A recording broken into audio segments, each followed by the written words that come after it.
नमस्कार मित्रों, दूरस्थ एवं मुक्त शिक्षा और संस्कृति की आवाज़ आप सुन रहे हैं उत्तराखंड मुक्त विश्वविद्यालय का सामुदायिक रेडियो हेलो हल्द्वानी।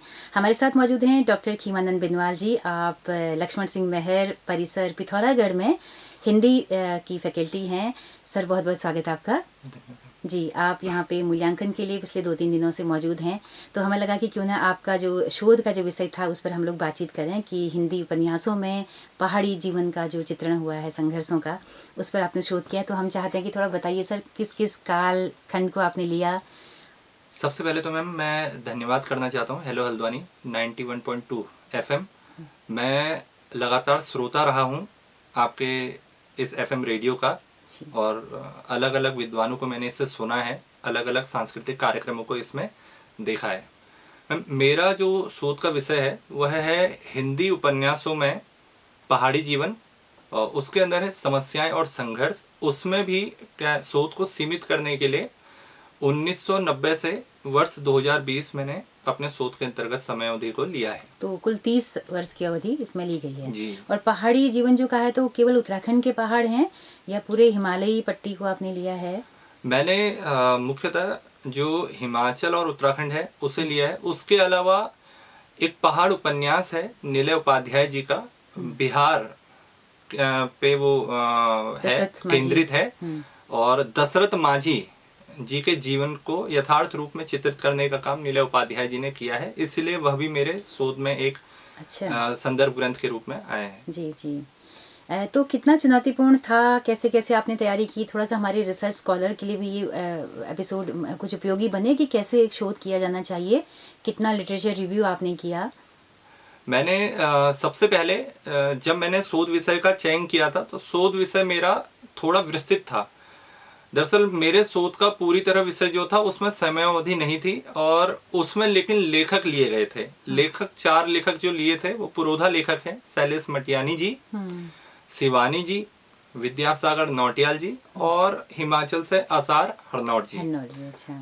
लेकिन दिल्ली यूनिवर्सिटी के पुराने प्रोफेसर जो अभी मतलब पूर्व में रह चुके हैं, सीनियर प्रोफेसर रहे हैं, प्रोफेसर पूरनचंद टंडन सर, उनसे मेरी शोध विषय पे बातचीत हुई, और उनके सुझाव के बाद उन्होंने मुझे शोध विषय को थोड़ा सीमित करने का और आधुनिक करने का अच्छा हाँ एक सुझाव दिया। और फिर उसके बाद मेरे दिमाग में ये विचार आया और मैंने अपनी जो शोध निदेशिका है उनसे बातचीत की, तो उन्होंने कहा कि जो नए लेखक हैं, पुराने लोगों पर शोध हो चुका है, जो युवा लेखक हैं जो जीवित हैं उन पर शोध करने का एक ये परिणाम होता है कि उन्हें भी इससे प्रेरणा मिलती है, वो और अच्छा लिखने का प्रयत्न करते हैं, क्योंकि शोध एक बड़ा आयाम है।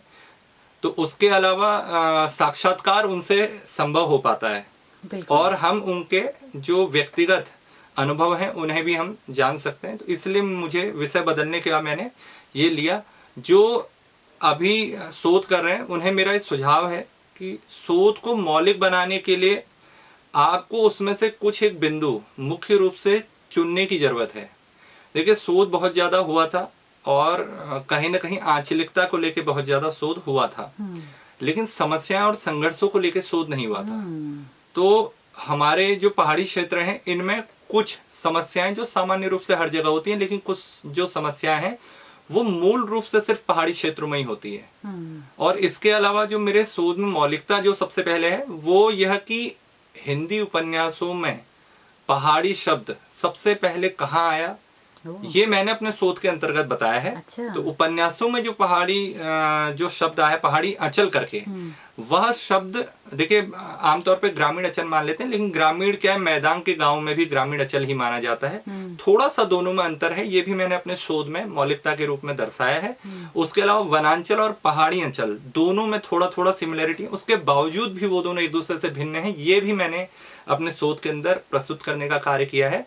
इसके अलावा जो हमारा मैला आंचल है, मैला आंचल में ही पहली बार एक क्षेत्र के लिए पहाड़ी आंचल शब्द का प्रयोग हुआ है। तो वह मैं आप लोगों को बताना चाह रहा हूँ, वो मूल है। देखिए, कभी आपका साक्षात्कार होता है पीएचडी में भी, तो आपने क्या मौलिकता से कार्य किया है यह आपको दर्शाना होता है। तो मैं जो आपको बता रहा हूँ वो मेरे जो शोध है उसकी मौलिकता है, समस्याओं पे अभी आया नहीं हूँ। ये एक बेसिक सी चीज है कि ये चीजें मैंने अभी जो बताई वो मौलिकता मेरे उसमें है, समस्याओं पे अब आएंगे समझ। जी, आपने जो शोध किया है वो किस जगह से किया है वो भी बताते चलें, क्योंकि वो भी सुनना रोचक है। हाँ, मेरा जो शोध है वो दक्षिण भारत हिंदी प्रचार सभा से है। महात्मा गांधी जी द्वारा वर्ष 1918 में उसकी स्थापना की गई थी दक्षिण भारत में हिंदी प्रचार प्रसार के लिए। और वह केंद्र सरकार द्वारा संचालित होता हाँ है। संचालित है। और जो सीट्स जो 12 जैसा आईआईटी हैं संस्थाएं, ऐसे ही वह भी एक संस्था है।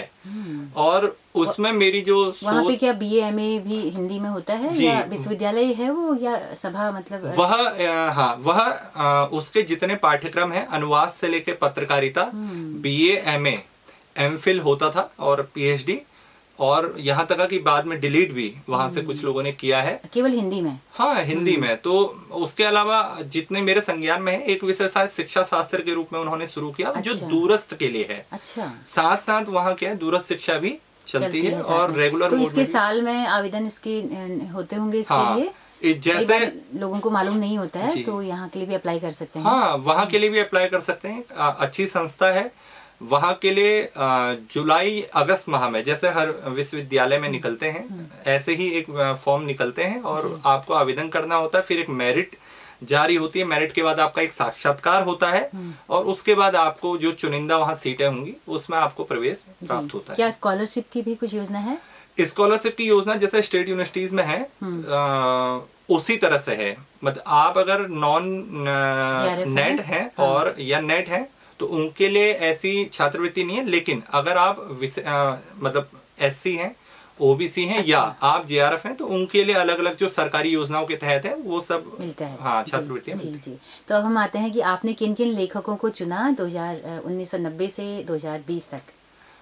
सबसे पहले तो कितने लेखक शामिल किए आपने इसमें? हाँ, कुल 15 लेखक मैंने शामिल किए हैं, जितना मैं उस समय पे जान पाया।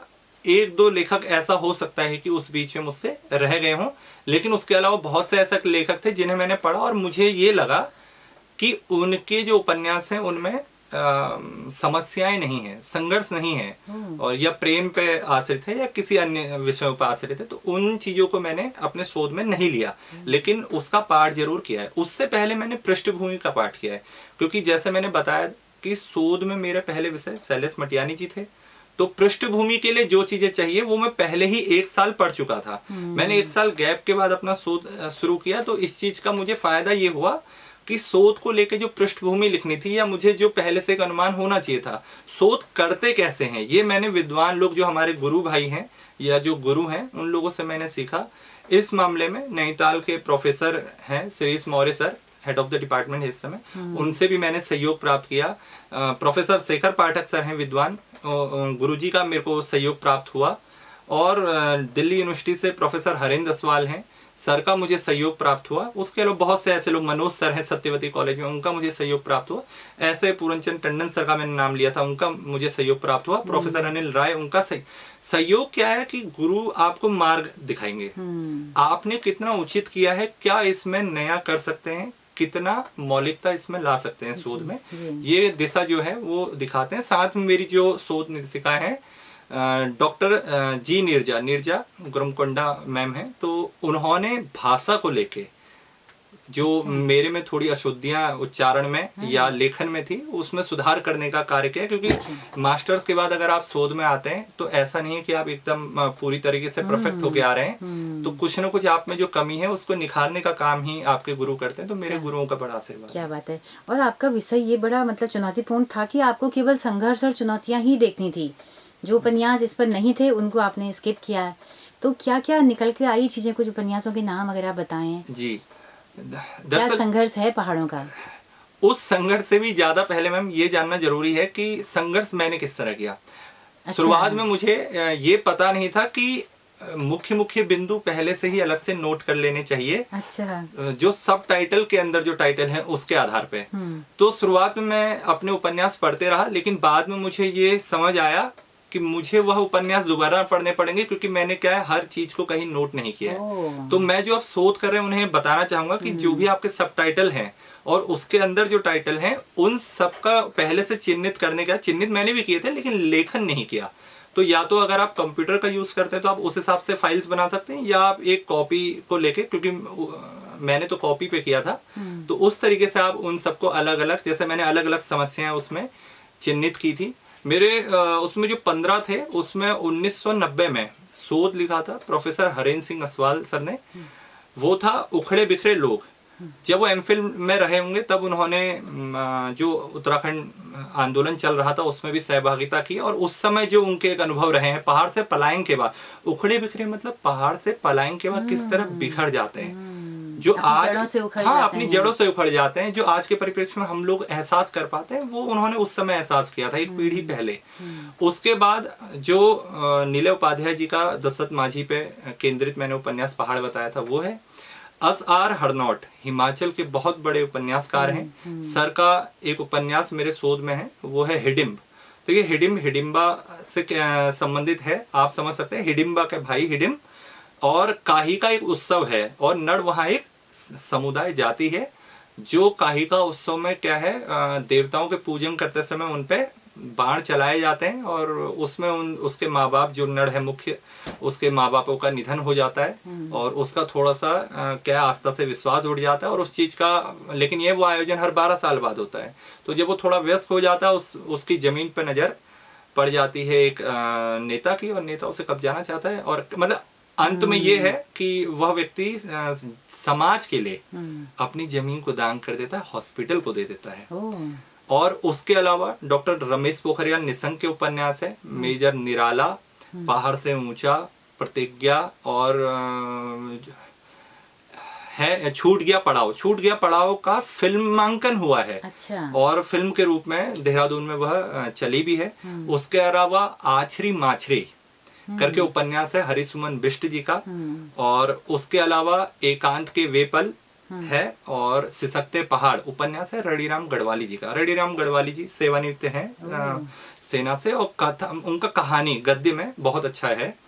उसके अलावा जो उपन्यास है स्वर्गदत्ता पानी पानी और मेरा जामक वापस दो। देखिए मेरा जामक वापस दो और जो ये हैं विद्यासागर नौटियाल जी के, इसके अलावा सुभाष पंत जी का एक उपन्यास है पहाड़ और मेरा जामक वापस दो काफी हद तक एक जैसे हैं कि सरकारी जो मतलब मिशनरी है उसके भ्रष्टाचार में कह सकते हैं पूरा का पूरा एक गांव खनन की भेंट चढ़ जाता है, और ये समझ है किस तरह फिर उन्हें वहां से जाना पड़ता है, पलायन का क्या दंश होता है ये उस चीज में दिखाया गया है। विस्थापन के बाद वो किस तरह का जीवन यापन करते हैं ये भी उसमें दिखाया गया है। किस तरह सरकारी योजनाएं पहाड़ी क्षेत्रों में आती हैं और उसमें घोटाले की भेंट चढ़ जाती हैं ये भी उसके अंतर्गत दिखाया गया है। देखिए इसके अलावा जो अन्य लेखक हैं उसमें पंकज बिष्ट जी है ना, हाँ उस चिड़िया का नाम करके उनकी एक रचना है। कुछ एक मुझे थोड़ा वैसे याद नहीं आ रही। नवीन जोशी जी का है दावानल, क्योंकि वो पत्रकार रहे हैं और उन्होंने यथार्थ को जमीन पे उकेर दिया है। उसी से मिलता जुलता उनका एक और उपन्यास है देवभूमि डेवलपर्स। वो वर्ष 2000 के बाद जब मतलब अपना उत्तराखंड अलग हुआ उसके बाद की उसमें कहानी काफी हद तक है। त्रिपन सिंह चौहान एक बड़े लेखक रहे हैं, उनका यमुना है, हे बुआरी है। काफी सारे उपन्यासकार जो मैंने बताए उनके कुछ एक नाम हो सकता है मैं भूल जाऊं या थोड़ी देर के ऐसे याद आए मुझे, तो इन सबको उसके अंतर्गत लिया गया है। अच्छा तो ये तो काफी अच्छा शोध आपका रहा। कितना समय आपको लगा इसको पूरा करने में? मैं कितना रूपांतरित आपने खुद को पाया पूरे शोध के बाद, क्योंकि इतने उपन्यास आपने पढ़े होंगे, उनका एनालिसिस किया जी। मुझे ऐसा लगता है कि अनुमानित मैंने जो 70 से 80 उपन्यास लगभग पढ़े, क्योंकि मैंने पहले भी किताबें खरीदी। मुझे लगता है कि अध्ययन आपको और बेहतर बनाता है। आपको जितना ज्यादा विषय का ज्ञान होगा, तो मैं कहीं साक्षात्कार के लिए अगर जाऊंगा और मेरा अगर पीएचडी से संबंधित कुछ ही पूछा जाता है तो मैं उसे आसानी से अपने मतलब रक्षण उस चीज का कर सकता हूँ। मुझे ये लगता है कि 3 साल जब मुझे लगे शोध को करने में, लेकिन उसकी पृष्ठभूमि मैंने उससे 1 साल पहले से तैयार कर ली थी, क्योंकि जो हमारे चैप्टर होते हैं अध्याय हैं, तो उसको करने के लिए भी आपको एक पृष्ठभूमि भी लिखनी पड़ती है। उसमें किताबों का एनालाइज भी करना पड़ता है। अगर आप बहुत सारी किताबें ले रहे हैं तो लेखकों के बारे में बहुत कम उसमें देना पड़ता है। साक्षात्कार भी मेरी जो शोध है उसकी मौलिकता रही है। मैंने अलग अलग जो उपन्यासकार जो जीवित थे और जिन तक पहुंचा जा सकता था माध्यम से, उनके साक्षात्कार किए हैं। तो नवीन जोशी जी का मैंने लखनऊ में जाके साक्षात्कार किया अच्छा। और नोएडा में जाके हरिसुमन बिष्ट सर का साक्षात्कार किया। अच्छा। उसके अलावा दिल्ली के एक क्षेत्र में रहते हैं रड़ीराम गढ़वाली जी, उनका साक्षात्कार किया। अच्छा। और प्रोफेसर हरेंद्र असवाल का साक्षात्कार किया डॉक्टर ये जाकिर हुसैन कॉलेज में। उसके अलावा निशंक जी से मुलाकात हुई और मतलब साक्षात्कार वो शोध में नहीं प्रकाशित हुआ लेकिन बाद में जाके साक्षात्कार रहा। और उसके लेकिन मैं लेखकों से लगभग मिला, जितने लोग मतलब संभव था उन सब लोगों से मिला। मैं आसार हरनौट जी से भी मिला वहां जाके कि मतलब आप पे शोध रहा है, इस तरह से मैंने सर को जानकारी दी थी। क्या बात है। तो सर बहुत अच्छी यात्रा आपने पूरी सुनाई, अपनी रिसर्च की, ताकि हमारे शोधार्थियों के लिए ये उपयोगी हो कि कैसे कैसे हमें काम करना चाहिए। बहुत शुक्रिया आपका इस शानदार बातचीत के लिए। Thank you. जी जी। ठीक है। तो दोस्तों आप सबका भी बहुत शुक्रिया। अगर ये बातचीत पसंद आई हो, कुछ क्वेरीज आपकी हों तो अपना फीडबैक हमें दीजिएगा जरूर। हमारा यूट्यूब चैनल है, फेसबुक पेज है और अपने मोबाइल पे जाके प्ले स्टोर पे जाके हल हल्द्वानी ऐप को इंस्टॉल करके देश दुनिया में कहीं भी आप इस रेडियो को सुन सकते हैं। तो बिनवाल जी के साथ में अपनी रेडियो दगड़ी सुनीता को दीजिए इजाज़त। नमस्कार। नमस्कार।